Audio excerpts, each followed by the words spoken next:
डर लाग्छ के मलाई। डर त लागिहाल्छ नि।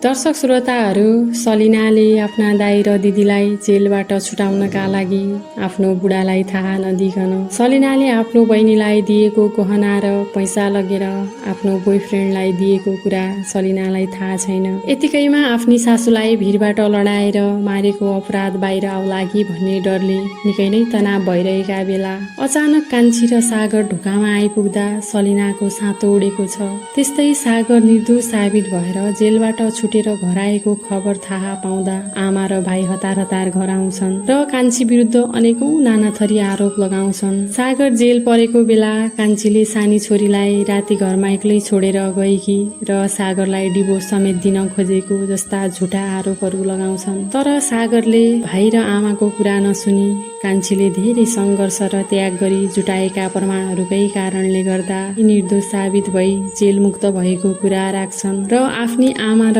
भाइलाई कान्छीको अगाडि घुँडा टेकेर माफी माग्न लगाउँछन्। उता आफ्नो श्रीमानले काठमाडौँमा चण्डिका भन्ने केटीसँग विवाह गरेर बच्चा समेत पाइसकेको हल्ला सुनेपछि भूमिका रिसले आगो भएर घर पुग्छिन् र आफ्नो ससुराबालाई यो कुरा पहिल्यै थाहा भएको तर आफूबाट लुकाइएको भन्दै झर्किन्छन्। तर ससुराबा भने त्यो बारेमा आफूलाई केही थाहा नभएको र यदि यो कुरा साँचो हो भने आफ्नो छोरालाई कुनै पनि हालतमा नछोड्ने बाचा गर्छन्। दर्शक श्रोताहरू, भिरबाट लडाएर सासूको हत्या गरेको आरोपमा लागेको मुद्दा ढोकछेप गर्न पैसा र सुन दिने कुरा कान्छी र सागरले थाहा पाइसकेपछि अब कथाले कस्तो मोड लिनेछ त आउने भागमा हेर्न पाउने नै छौँ।